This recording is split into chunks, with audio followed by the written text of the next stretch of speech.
cosmic consciousness, extraterrestrials and UFOs, sacred geometry, ancient civilizations, spiritual connection, the quantum universe. All of these topics and so much more with your host, Sev Tuck, on Alien Spirit with Sev. Hello, welcome to Alien Spirit. I'm Sev. My guest today is a jazz pianist and a paranormal investigator, and his name is Eric Mintel. Eric started playing the piano at age 3, and he has performed at the White House 3 times for President Clinton and for President Obama. He has played at the Kennedy Center and at the United Nations, and he's one of the founders of International Jazz Day every April 30th, and he's opened for the legendary Dave Brubeck. The Eric Mintel Quartet incorporates a variety of musical styles and released its first album in 10 years of Christmas music.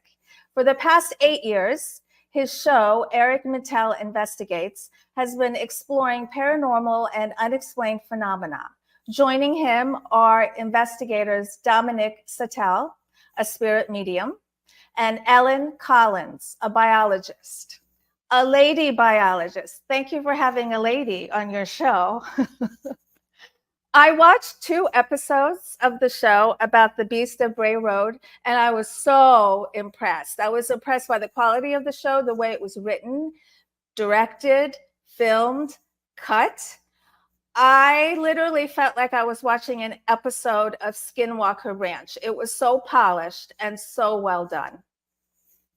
And it was spooky. There was a part where there was howling. They were looking for this Dogman, and there was howling, and it scared everybody. And I remember Eric's face. It kind of cracked me up. Okay. Eric and Dominic were recently featured on the cover of Paranormal magazine, and Eric also has a production company, which might explain why his show looks so good. His new book, Eric Mintel Investigates, Casebook Investigations 2016, Stories, Encounters, and Otherworldly Contact. His book includes his field research in Bucks County, Pennsylvania with ghosts and UFOs, Elkhorn, Wisconsin with Dogman and Bigfoot, and the New Jersey Pine Barrens, known for being Bigfoot territory. Eric speaks at conferences and lectures at a variety of locations. And if you're in the Pennsylvania, New Jersey area, you can personally experience the Eric Mintel Quartet in several venues. Welcome to the show, Eric. Thank you for having me on, Sev. Thank you so much. What an intro, man. You've done a lot. Mm-hmm. So where shall we begin? I think I would like to begin when you were a kid. You started playing the piano at age 3. And I'm curious, where did you grow up? Were your parents creatives? And what were you interested in as a young man? Well, thank you again. Yeah, as a kid, my parents could always find me sitting at the piano trying to make up my own melodies. And only child, so there were no other siblings, but and we didn't have much, but we had a piano in the house. We had like just an instrument. And yes, my parents were very creative people. My mother was a first grade school teacher for 40 plus years. Yeah. And my father was he was very eclectic. Let's just put it that way. And, but we always had, music in the house, and we had this little baby grand piano in the house that was mostly in tune most of the time. But my parents could always find me to that, go to the piano, trying to make up my own melodies.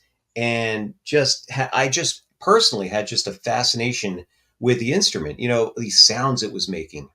And, then going on, fast forwarding to when I was like 14, I was going through my parents' record collection. As, most 14-year-olds are listening to heavy metal and all kinds of stuff like that. I'm listening to jazz, Ray Charles, Elvis Presley, all these rhythm and blues things. They had a pretty decent record collection. But in this record collection, I found an old 45 record. Remember those old 45s? And I put it on the record player.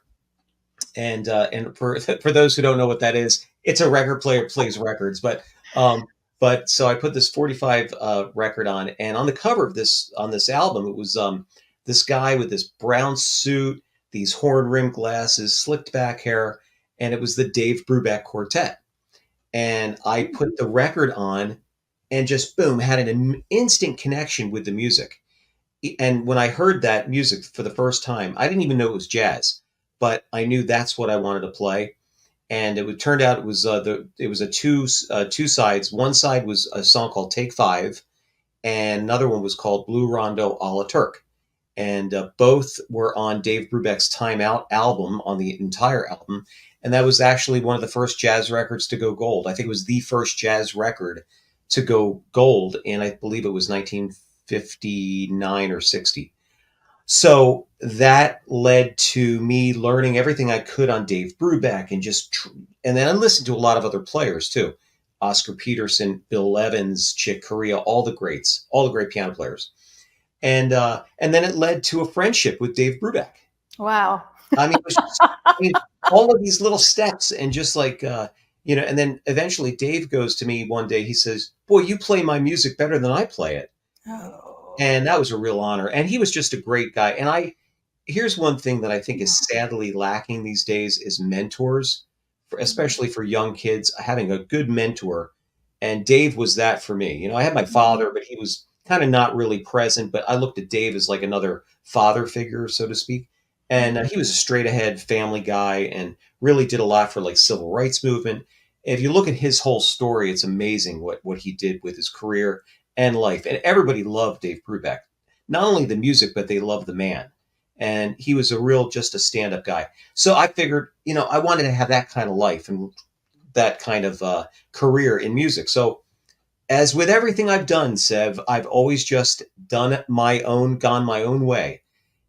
I've had no management, no agents, nothing like that. Although, it would be nice to get some help, but everything's been done myself, all these years. No agent. Yep. You're looking at them. Oh, that's very unusual. Yeah. Well, I had tried to hire a couple of people, but they were not producing any bookings for me. So I said, boy, if I have to wait for these people to book me, I'm going to be dead because I'm going to be starving, And so I wound up just going and doing everything myself. In 1993, I formed my very first jazz quartet, and it was Eric Mintel Quartet. And it was actually a quintet, now to come to think of it. We had an extra player. We had a guitar player. And then we quickly changed the next year into a quartet. And we started doing the college circuit. I was playing colleges, universities, churches, libraries, anywhere that they would play. We would play clubs, restaurants, and then it just kept going up from there. And I think the first year I started the group, I had like maybe one booking, and then the second year I had maybe 5. The third year I had maybe 25. So it was all building as I built, as I went along. I'd like to play. This is the quartet.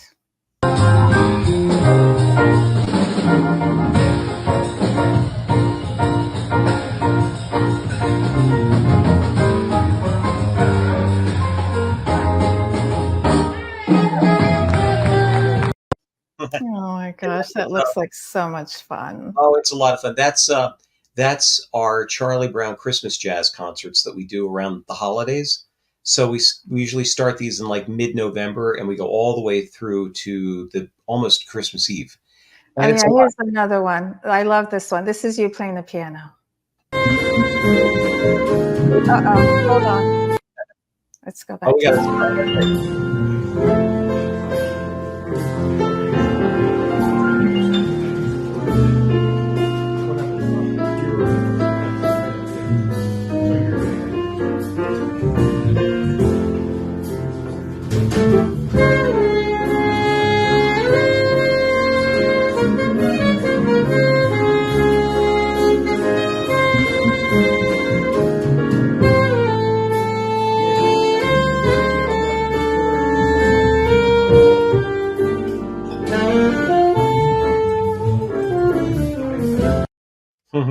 So beautiful. Nothing better than live music, really, to get your cells going, because it Oh, just moves through every cell in your body. I love it. oh yeah, it's awesome. And if you saw the quartet, you would see these guys have been with me about 20 years now. Oh. And this is like I say we've been together longer than most marriages. Mm-hmm. And we still like Mm-hmm. each other after all these years.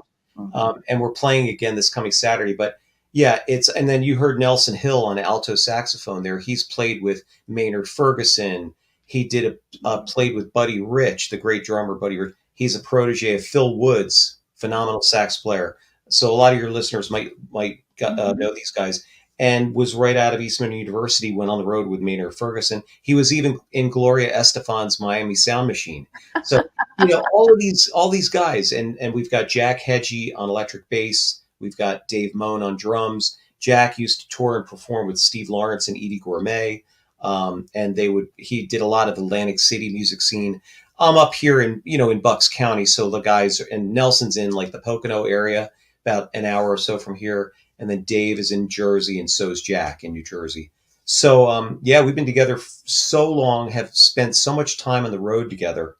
It's good that we like each other, because there's been times where we've been a lot, stuck in airports and stuck on, in hotels, and, the weather's bad, you can't get out, but but we're all there for the common good of performing music and making people happy. And that's what we love to do. So, half the year is paranormal, and the rest of the year it's jazz.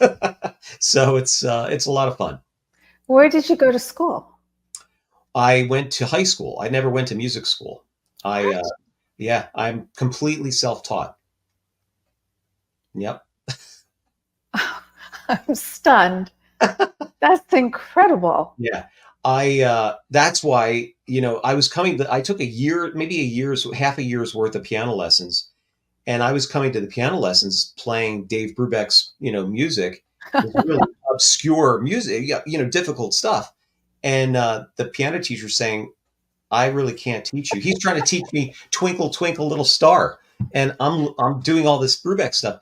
So he says, you're going to have to go your own way. So pretty much that's what I've done all these years, it's self-taught, time in the field with I had a lot of different players. I started this group in 1993. And I had a bunch of players that came in and out of the group, the first few years.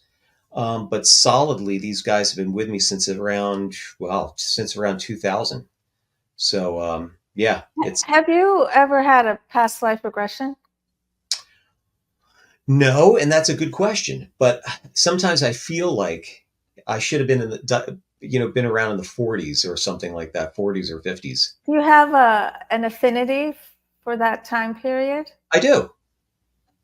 Yeah. 50s, 60s. Do you believe in past lives? Oh, yeah, for sure. Yeah, and in some of our research that we've done with the paranormal, there's been a lot of evidence pointing toward a lot of that. In your research? In the cases with our paranormal team, yeah. Oh, can you talk about one or two of those? I didn't know about that. Yeah. There's a lot of, especially now that we're doing these these cases with we're doing this haunted vampire museum. So there's a lot of energies. And it's not pretty much with me. It's with my spirit mediums that I'm working with. I work with, Dominic, you had mentioned, and Julie Krause. And even this weekend, I had an incident where someone had seen something in the past, and I had seen like an aura around me. So that's what prompted me to say that. But in our clients, some of our clients have like, these, how do you say it? Like these memories of like World War II, World War I, and they feel like they were there. Right. But it's here and now. And so in what we're doing here, I think we're looking at that, like, do these spirits, people see entities sometimes, but do these spirits jump from one body to the next? And is there an energy that's moving? It's not an expert field of mine that way, but that's what we're starting to get into. And it seems to be, I always say that there's people that are connected to that spirit world somehow, that their antenna is more attuned to that energy. So it's been fascinating to see how these people can vividly see these things and then can tell you that like they were there, like they were on site. Hmm. Have you had that too? You've had, Past obviously. life? I mean, you've probably talked to people like that as well. Oh, well, I do tell people what some of their past lives were. I do past life sessions, and I've also seen my own. And we can all see our own. It just takes practice.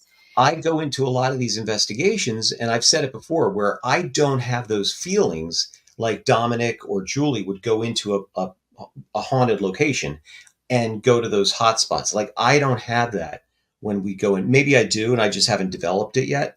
But what we do is I will listen to all of the history and all of the paranormal history that goes along with a venue that we're looking into, and I'll keep everything to myself.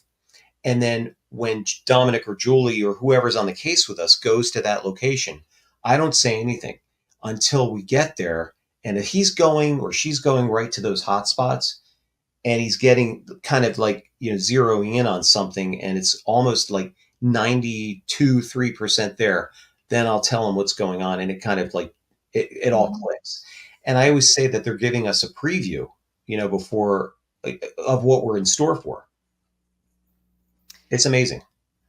The Eric Mintel Investigates. You've been doing this for 8 years now, since 2016. 8 years. And all right, so here's a shot from the one of the episodes that I saw about the Dogman from Bray Road. Yes. Yeah, can you tell us about that? You did 2 episodes on that. Oh yeah, that was like one of the most craziest nights. Yeah, it was. I mean, it was just so much that happened. Oh my God, Sev. I mean, it was unbelievable what happened. And again, I went into this investigation. I had heard about this. It's the Beast of Bray Road for your audience here.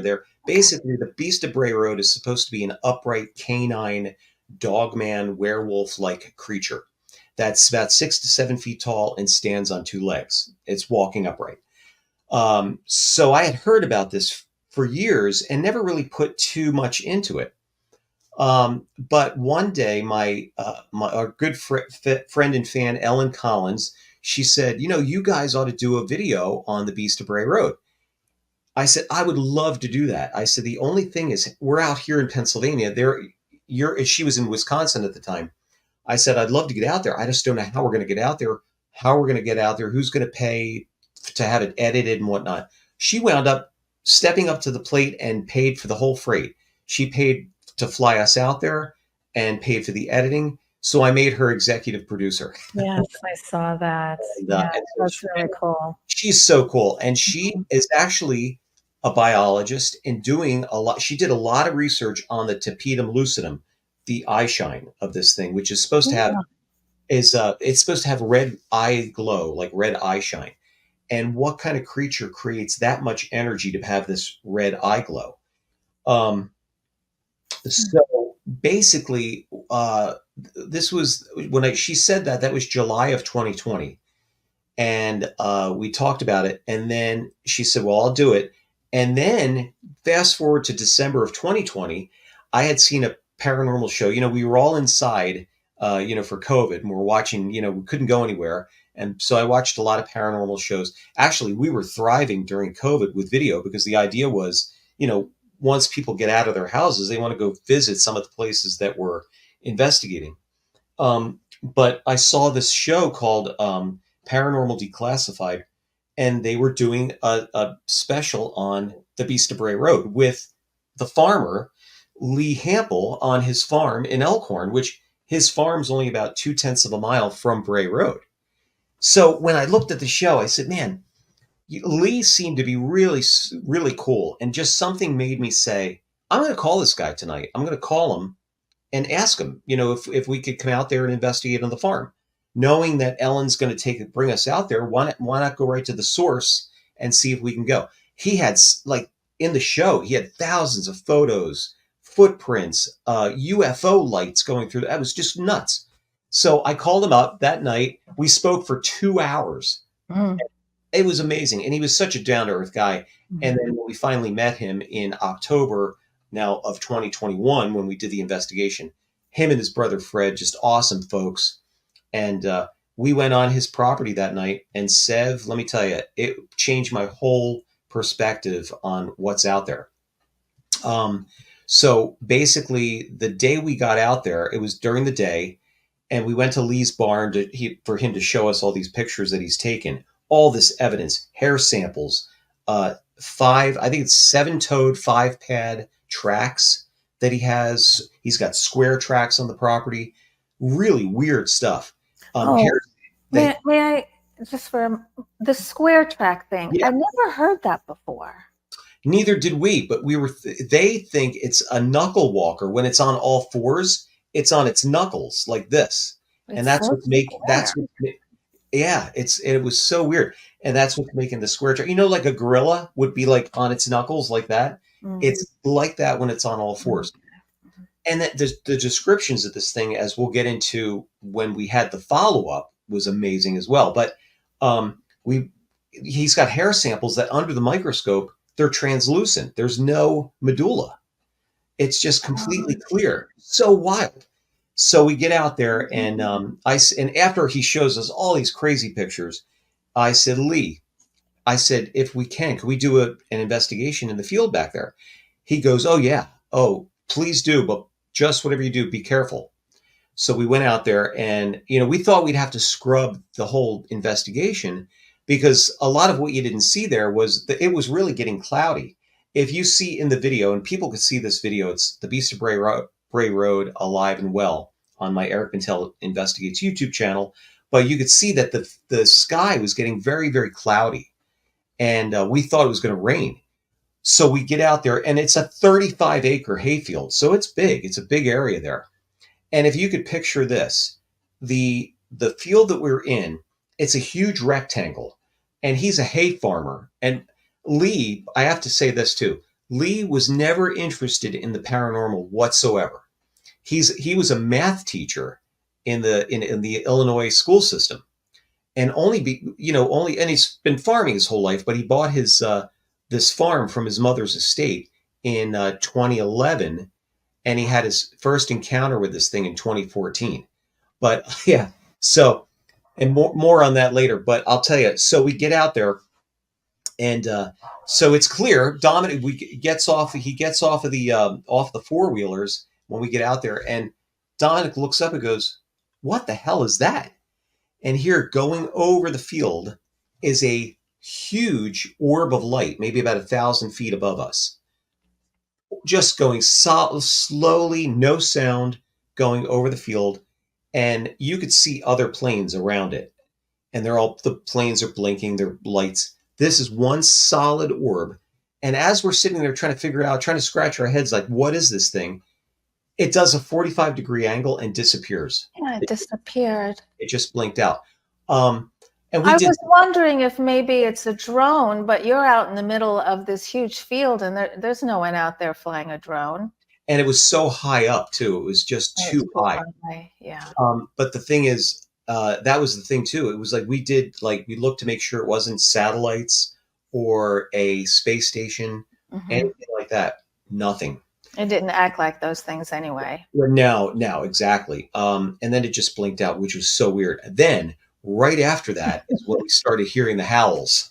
My gosh, the howling. You heard it, and you saw my face. Yeah. So we hear one in the distance, and it's like very faint, but Dominic and I are like looking at each other like, what the hell? And then the second one was very close, and it was just this pitch. It didn't pitch. It was just this droning sound. And because it wasn't a coyote, it was definitely not coyotes, because you could coyotes pitch, and it wasn't a wolf. But this third howl, after Dominic says to Ellen, are you hearing these howls? And he's like, because she's still looking up at the UFO. She wasn't moving. Oh, no. He was hilarious. He's like, do you hear this? I know. I gotta tell you why she wasn't moving, which was really weird. Okay. Really, really weird. But Dominic says, are you hearing these howls? And she's still looking up at the UFO. And she goes, yeah, I mean, they're coming from over there. And as she says that, this third howl, as you heard it, it sounds to me like, and it was so much louder on site, like a man screaming in this field. It was this low guttural scream, growl, yell combination. And I was like, oh, you know what? And so we took off in that direction. But we were like this. I was like, Here's a picture for yeah, that's my face. That's like the OSH, you know. I was like, okay. And but and the fear factor was there. It was like, what are we hearing? What is this? And then what really got me though, and what got us out of there was Dominic said, shine the light over to where we heard the howls. So when Scott, our cameraman, which is also Ellen's son, shine the light over to that area. This thing again is supposed to be 6 to 7 feet tall. Well, 6 to 7 feet up in the corn, we see eyes going like this, like looking at us like this. Just the spookiest thing ever. And I said, okay, that's it. We're out of here, because we didn't have any protection. We had nothing. And we got out of there. Lee couldn't believe we were back so soon. Because, I mean, everything happened within like 45 minutes. It was unbelievable. Okay, there's another aspect to it too. Dominic, who's a medium. Yes. If I remember correctly, he was trying to plug in, but he couldn't pick up anything. Right. That was in part 2. Oh, part 2. Yeah, but you're right. But here's the thing with Dominic, I always say that he is more of a magnet for these things, because I feel like, you know, whenever we're out there, within 20 minutes, honestly, things start happening. Yeah. And I think I think he brings it in with a lot of the he could be the antenna that you were talking about. Exactly. But I got to tell you, Sev, that night, the entire town of Elkhorn lost power too. That's right. Yeah. That's right. The hotel lights were flickering, and you had that mysterious mist. That was right. So after that howl, we had a mist that came up in the field that was messing with our electronics. And here's what I wanted to mention too. Lee has a picture from all the pictures that he sent us, or that he showed us. There's this weird mist that always comes up in these pictures. He's got one that completely obscures Lee it's on a trail cam. And he's down in this area called the bait area, where he's usually taken, like, if there's a deer that's dead on the road, he'll bring the deer back in his truck. He'll put it there to try to bait this creature to come in. So he's standing there, and this mist is completely obscuring him on the camera. But what he's got is another picture that I think I put it in there, but I wasn't too sure if I did. He has, and he's keeping it pretty close to the vest, because there's one picture where this mist you see, and it's on a trail cam, black mist comes over the deer. And then in the next picture, the mist is gone, and so's the deer. So it was basically like, yeah, it's a very, we're thinking, is this thing like coming in and out of our reality? Is it coming in and out of portals? Is it materializing somehow? There's another picture too, and why this UFO connection is so important. There is a picture, a daylight picture that Lee has, and you could see it in my video too. Little orbs that are in the sky. There's probably 5 or 6 of them. And in the orb, it looks like something's in the orb, like some black thing.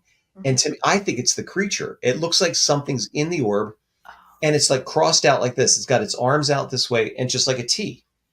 And when we saw the UFO go over, and then we heard the howls right after that, I'm thinking to myself, could this thing have just deposited this creature, from this UFO? I mean, it's so out there.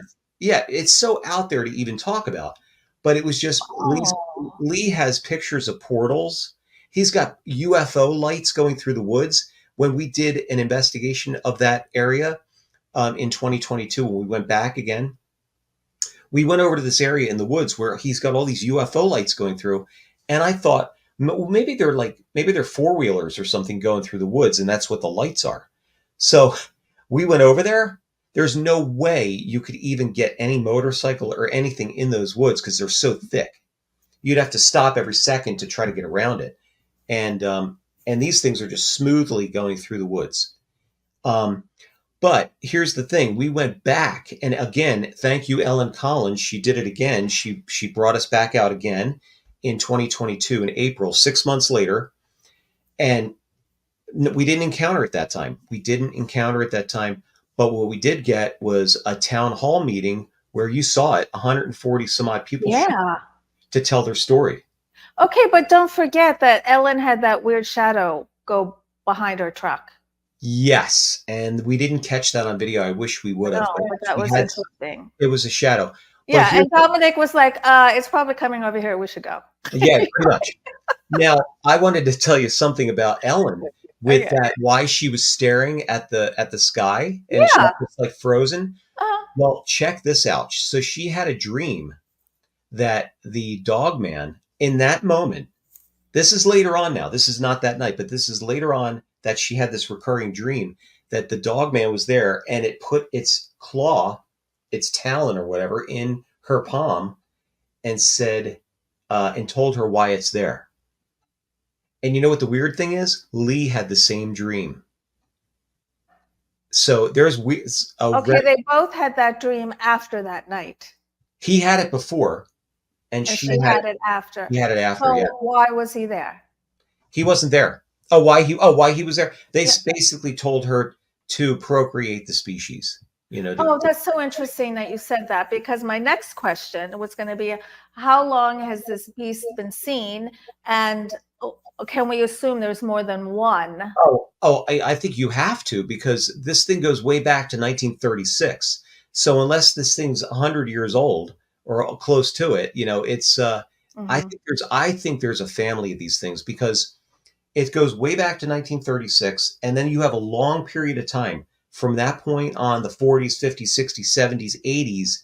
Nothing was ever talked about, but I think it was still going on. Just people didn't talk about it. Until the early 90s. And then Linda Godfrey, God rest her soul, she brought the Beast of Bray Road back to public mindset, because she was getting reports as a reporter in Wisconsin of people seeing this upright canine walking around. And it was amazing. So she wrote a couple of books about it, and it really brought it back. And then all of a sudden people are, having these incredible encounters, and they're drawing what they're seeing. Yeah, this is a good drawing right here. Yeah. Oh, there's the knuckle thing that you were talking about. Yeah, there you go. Yeah. The bottom? Yeah. Oh, I see. And 7, there's another one of what it's supposed to look like. Now, that was the thing that was out there howling at us. I think if I would have seen that, I probably would have just, I don't know what I would have done. I don't even want to think about that. But if it was just like, everybody said, what would you have done if you would have seen it, if it was there? What could you do? It was like freeze. You just freeze. I don't know if you've ever seen a wild animal. I have, and I just froze. You just like, freeze. You're so scared you can't move. Well, I had been, when I was younger, I got attacked by 2 Dobermans, so I know what that fear is. I got that PTSD moment when I heard those howls. You know, and it was like, wow, what is this? And that kind of put our antenna up. But here's what I want to impress upon everybody. We had little tiny microphones on our lapel for close miking, you know, so we could hear ourselves. It was so loud on site that it picked it up. That's how loud it was. So, and Sev, here's another thing that I didn't do. I don't know why I didn't do this, but that second howl, I never heard those howls. I never put headphones on to listen to these howls closer. I don't know, for whatever reason, I never did that until about a month ago. And I put the headphones on, and I could not believe it. I heard a growl that was right behind us on the second howl. Right before that second howl, there was a growl that happened behind us, very close to us. So something was behind us. And then we heard the howl, but we didn't hear it audibly when we were there. And I didn't hear it on video until I put the headphones in. And again, my whole stupidity of not being prepared for this thing, you know, that's because I had gone out there thinking we wouldn't see anything. Oh, you did? I was going out there thinking that we were just going to get a great documentary. We were going to talk to some great people, never ever thinking once that we'd ever encounter anything. And that was, again, that's why I said it's my stupidity to have that. And I didn't, you know, wasn't prepared. You know, the second time when you went out there, I think it was Dominic that brought up, was it Dominic? I think that brought up a good point that the hay field was gone. It was all cut down. Yeah, So it probably felt like it was just too out in the open to it was too approach. exposed at that point. Yeah. Mhm. Now, when the corn was up during the first investigation, Ellen's son Scott, this is incredible too. He builds these really high end drones, and he didn't have a drone that night for our investigation, but he had it during the day. Yeah, this is weird. Yep. So during the day, we're going over to the bait area in Lee's field, and for whatever reason, we disappeared off of Scott's screen when he's looking through his virtual reality glasses. So digitally, somehow in that area, we disappeared. And then he took the glasses off. We were still there, but digitally, we were not. There was something obscuring that area, A which was wall, like a an wall. energetic wall. Yeah, right. Exactly. Mm. So, and these things are happening. I mean, this stuff happens. You can't, Sev, you can't write this stuff. It just happened. That's Mhm. why a lot of what we did was just, these were all the footage. I put it together just as it happened. And it was amazing. But, and then, yeah, Dominic had said that the corn was down. It was pretty much all exposed. But the other thing was during the first investigation, we were on Bray Road and Scott sent the drone up, and here you could see big cutouts in the corn going over to Lee's property, which again is only like 2/10 of a mile away, and then from Bray Road going across Bray Road, and then a big cutouts going over to the quarry. So I think it's living in the quarry. I By think it's cutouts, you mean a path that something was walking? big, something big. Yes, that barreled through there. Oh, And it wasn't a car and it wasn't a four-wheeler, right. but it was just a little bit, and it wasn't deer either, because deer can do that. And I don't think it was a bear. I don't think they get bears there. And they don't get wolves down there. That's southern Wisconsin. So a lot of people were like, oh, that's a wolf or that's a coyote. Definitely wasn't. We looked at everything for months. We were looking at owls, foxes, screech owls, all kinds of, elk, anything like that that could possibly have made that sound. Nothing compared to it. I've talked to experienced hunters that don't even know what that is. Mm. So it's something that was really, really interesting. And we just happened to be there at the right time. Mhm. You think maybe it's a divergent species from Sasquatch or Bigfoot? You think they're all connected? It could be. It could very well And be. maybe that spaceship has a whole bunch of these big furry animals on it and they just drop them off every now and You never know, right on the farm. Who then. knows? I mean, it's fascinating to think about that kind of stuff because that's why we leave with more questions than answers with this stuff. Oh, okay. I just had a memory as you were talking. Did I see a slide of prints in the snow that was single and then it split and it was double? Yeah. What was that? Have no idea. Oh, He's getting all kinds of pictures like that. that Like was weird. this thing's got, a single set of tracks that Uh-huh. just all of a sudden diverges into Yeah, two different directions. two different directions. And then he's got other tracks that are on a 45-degree angle that are there. And then it's there. It's just strange stuff. Mhm. And the UFO lights. I mean, and it's still going on there. He's still getting the howls and the screams there. Oh dear. Yeah. Oh Well, my when he first moved into there, his neighbor said, "Oh yeah, by the way, Lee, that's where the creature lives." God.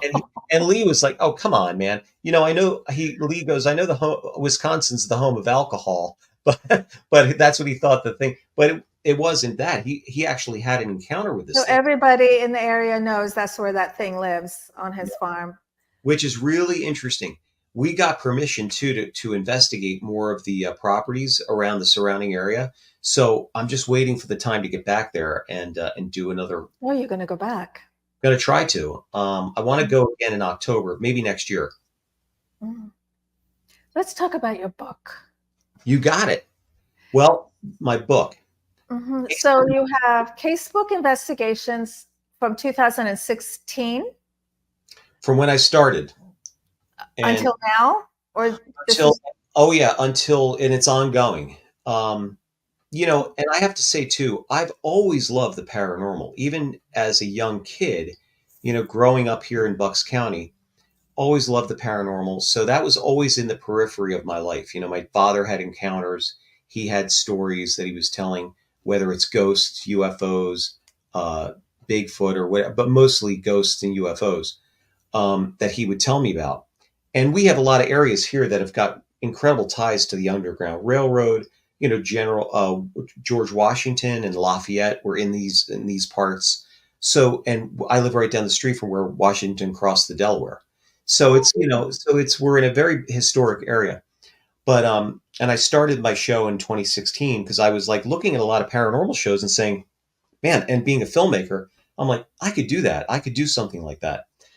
So I started that, and it's been so much fun. And we started by doing, kind of fun, tongue-in-cheek kind of videos, about the paranormal.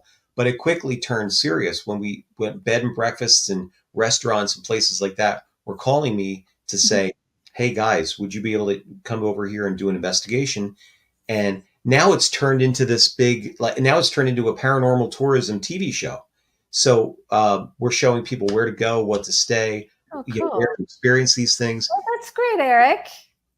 and it's and it's a lot of fun. And because I'll say, I'm a jazz musician. Yeah. And Oh my gosh.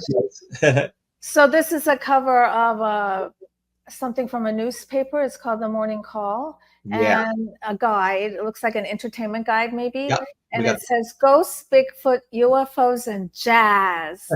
So how can you connect your jazz world with your paranormal world? And why do you think you're interested in both of them?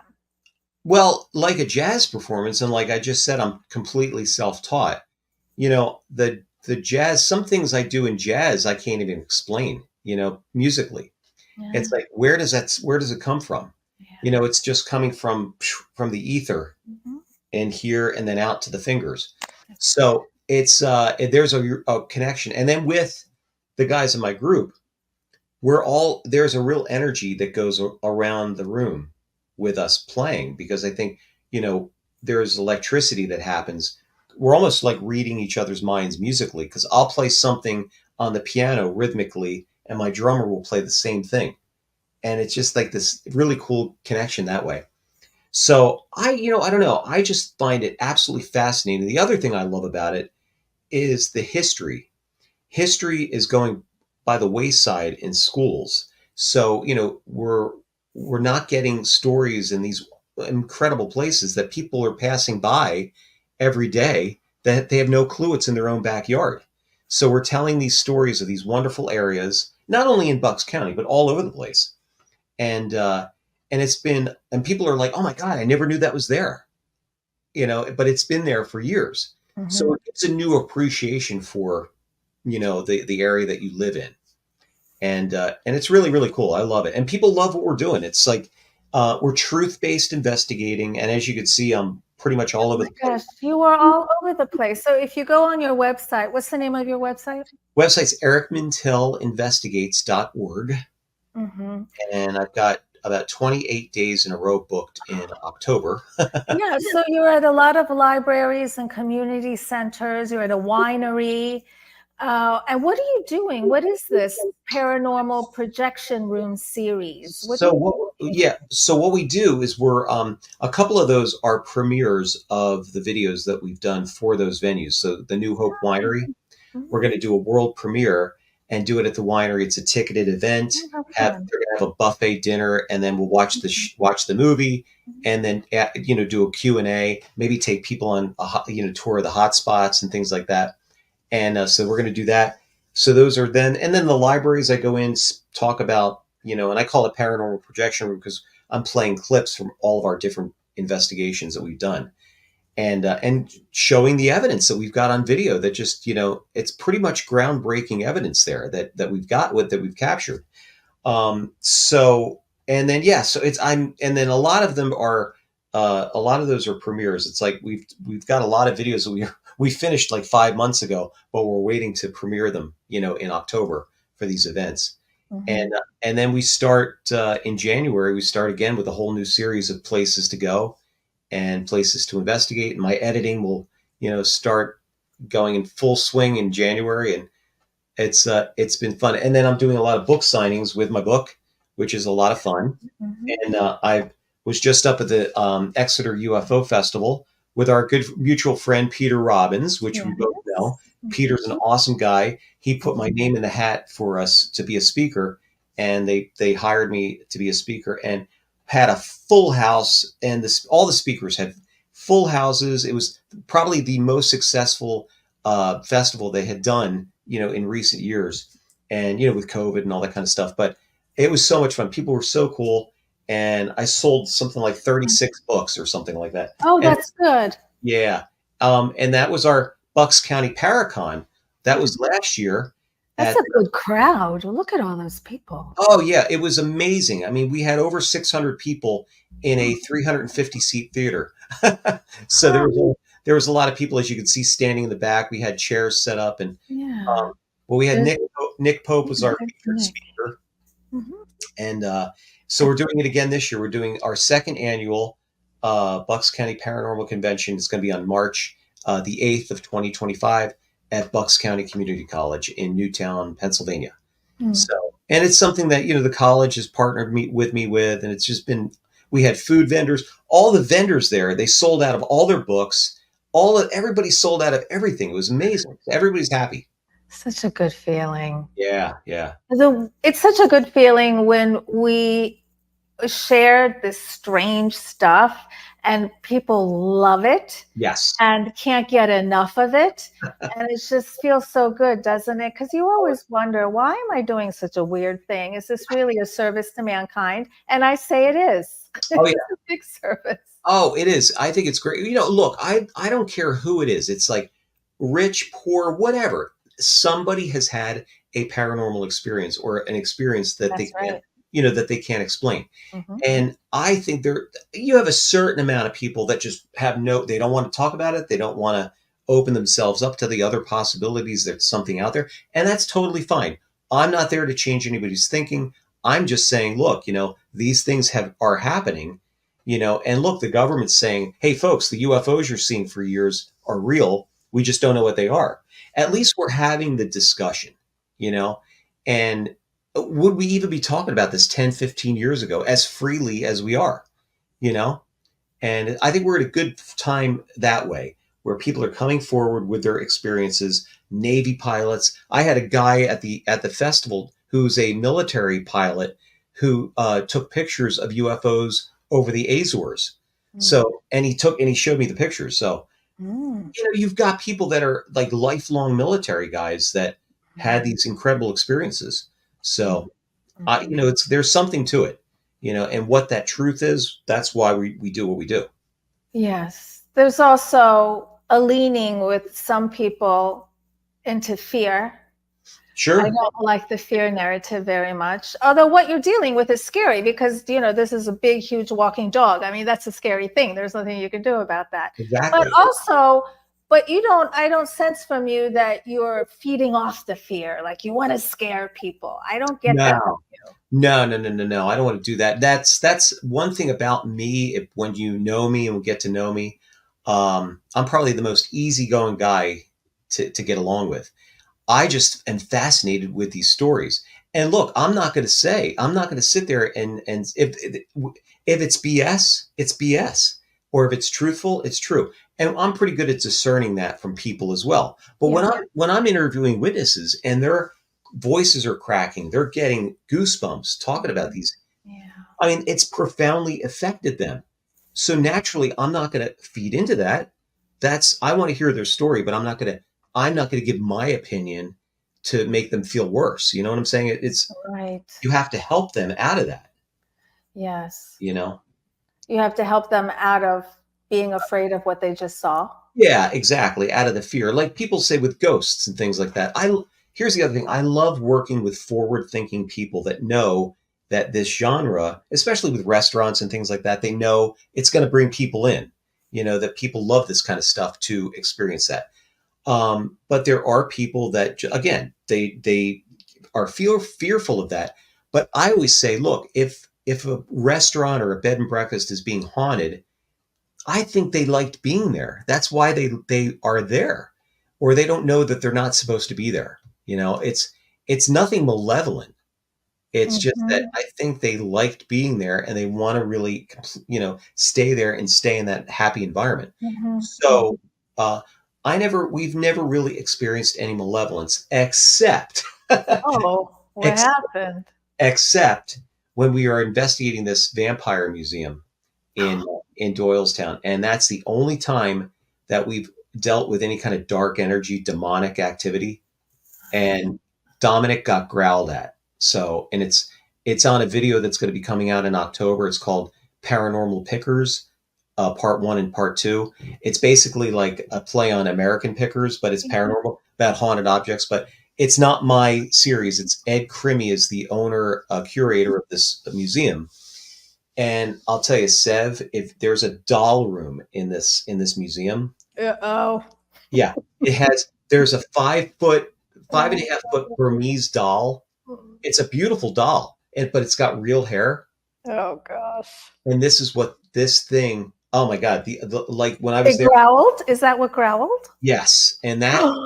But somebody was taking video last weekend, and they heard the same thing that we heard on the video. Oh, it was so weird, so strange, Oh, and there's something in there growling at there's people. something. Oh, Yeah, and it's not an animal or you anything. do hear a lot of growls. You could have like an encyclopedia of growls.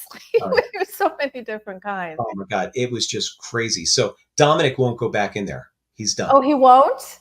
He's done. Yep. The Vampire Museum was too much. Too much. Yeah. And even Julie too is just like she's absolutely freaked out to go back in there. Me, I go back in there because I work with Ed and we're actually working on part 3 now, and it's getting weirder. It's getting much weirder now with this thing. But Okay, it's I didn't see Julie. Julie wasn't on the 2 shows that I saw. no. Those were early shows. That was when we were Oh, still Bucks County Paranormal Investigations.